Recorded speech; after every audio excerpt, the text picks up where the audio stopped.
ایمان جاتا رہا اور میں قوم قہر کے ہر غضب جبار میں گرفتار ہو گیا۔ اب میری کوئی دعا قبول نہیں ہو سکتی مگر تم لوگوں کو مکر کی چال بتاتا ہوں۔ تم لوگ ایسا کرو تو شاید حضرت موسیٰ علیہ السلام کے لشکروں کو شکست ہو جائے۔ تم لوگ ہزاروں خوبصورت لڑکیوں کو بہترین پوشاک اور زیورات پہنا کر بنی اسرائیل کے لشکروں میں بھیج دو۔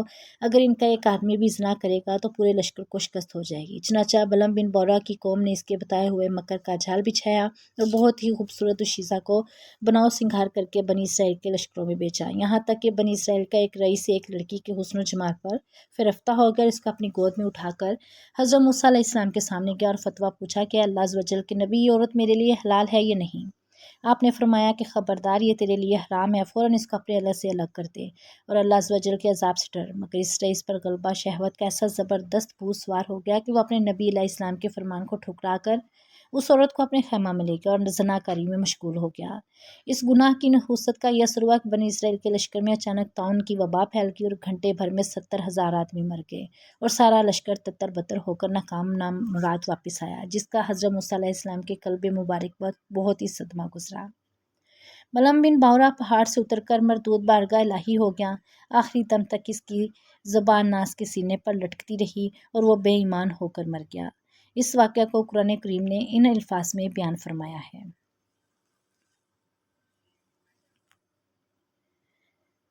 ترجمہ: اور اے محبوب، انہیں اس کا احوال سناؤ جسے ہم نے اپنی آیتیں دیں تو وہ ان سے صاف نکل گیا، تو شیطان اس کے پیچھے لگا تو گمراہوں میں ہو گیا، اور ہم چاہتے تو آیتوں کے سبب اسے اٹھا لیتے، مگر وہ تو زمین پکڑ گیا اور اپنی خواہش کا تابع ہوا، تو اس کا حال کتے کی طرح ہے۔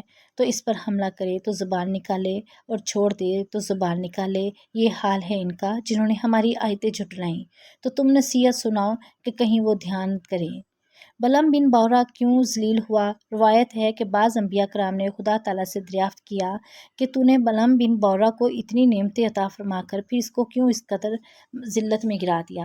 تو اللہ تعالیٰ نے فرمایا کہ اس نے میری نعمتوں کا بھی کبھی شکر ادا نہیں کیا۔ اگر وہ شکر گزار ہوتا تو میں اس کی کرامتوں کو سلب کر کے اس کو دونوں جہاں میں اس طرح ذلیل و خوار اور غائب و خاسر نہ کرتا۔